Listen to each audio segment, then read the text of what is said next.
Good morning साथीहरू। लु अब चाहिँ मैले अर्को ब्लग लिएर आएको छु। हामी चेरापुन्जीतिर लाग्दैछु। होटलमा नखाऊँ भनेर बाहिरै खाने भनेर सबैले भन्यो र बाहिर खाजा खाँदैछु। हामी सबैजना बसेर फ्यामिलीहरू। लु हामी शिलङ पुगे। शिलङमा चाहिँ यो उमियाम लेक भन्ने जग्गा छ, एकदमै मजाको छ, शान्ति जग्गा हैन। हेर्नुहोस् एकदमै तपाईहरुलाई पनि देख्दा राम्रो लाग्दै होला।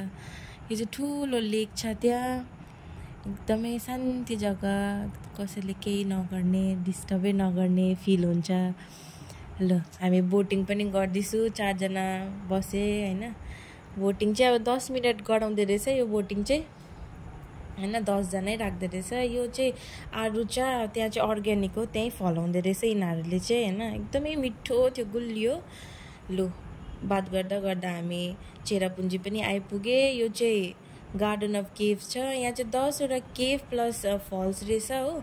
एकदमै मजाको यो जग्गा पनि, एकदम मतलब चिसो वेदर हैन, पानी झरिरहेको, यस्तो राम्रो फिल भएको। त्यो जग्गा चाहिँ अब फोटो सुट गर्नेहरू रहेछ। हामी हस्बेन्ड वाइफ पनि फोटो सुट गरे, हाम्रो छोरीले खिचिदियो। यो चाहिँ अर्को फल्स, त्यही गार्डन अफ केभ भित्र नै छ नि त। यो पनि एकदमै मजाको, देख्दा एकदम शान्ति जग्गा, एकदमै टुरिस्ट। यो तपाईले भर्खर देख्नु भएको त्यो चाहिँ नानी जस्तो, त्यो चाहिँ आफै ढुङ्गामा उगेको रहेछ के। लु अब हामी खाना पनि लन्चको लागि पनि भयो। नानीहरूले भेज खायो र हामीले पनि भेजै खायौँ। लु यो चाहिँ अर्को केभमा आइपुगे। यो नि एकदमै मजाको थियो। अब के भन्ने, अब यहाँ सबै मजाकै थियो। यो चाहिँ एकदमै लामो गुफा थियो के हो साथीहरू। भित्र चिसो हावा आइरहेको, पानी झरिरहेको अलिअलि गरेर। मेरो छोरीलाई देख्नुभयो होला, मेरो हस्बेन्ड झर्नु हुँदैछ। यता झर्नु र अलिकति चढ्नुमा चाहिँ अप्ठ्यारो हुँदै थियो, न त चाहिँ त बहुत राम्रो थियो। ढुङ्गाहरू नै चिप्लो थिएन र त्यति यो पनि भएन। ल हामी गुफाबाट पनि निस्के, अर्को जग्गातिर लाग्दैछु। यो चाहिँ 7 सिस्टर फल्स हो। यो त 7वटा झर्ना झरिरहेको छ, देख्नु हुँदैछ हो नि।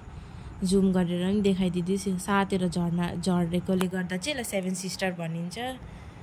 एकदमै भ्यू मजाको छ, दामी देख्दा। ल यो चाहिँ अर्को फल्स हो, कन्फ्युज नहुनुहोस्, यसको नाम चाहिँ केनरम फल्स हो। यो चाहिँ अलिकति 15-20 मिनटको बाटोको पछि आउँछ है। मैले चाहिँ तपाईहरुलाई त्यहाँ के देखाउनु खोजिरहेको छु भन्दा, त्यो टाढो टाढो देख्नु हुँदैछ नि, त्यो चाहिँ बङ्गलादेश रहेछ, बङ्गलादेशको बर्डर। फोनबाट त्यति राम्रो देखेको छैन, तर पनि मैले ट्राई गरेको छु तपाईहरुले देख्न सकोस् भनेर चाहिँ मैले त्यहाँ जुम पनि गरेर देखाइदिएको छु। पछि त्यो सानो सानो घरहरू देख्नु हुँदैछ होला, त्यो चाहिँ बङ्गलादेश हो हैन। हेर्नुहोस् कति राम्रो भ्यू देखिँदैछ यहाँबाट।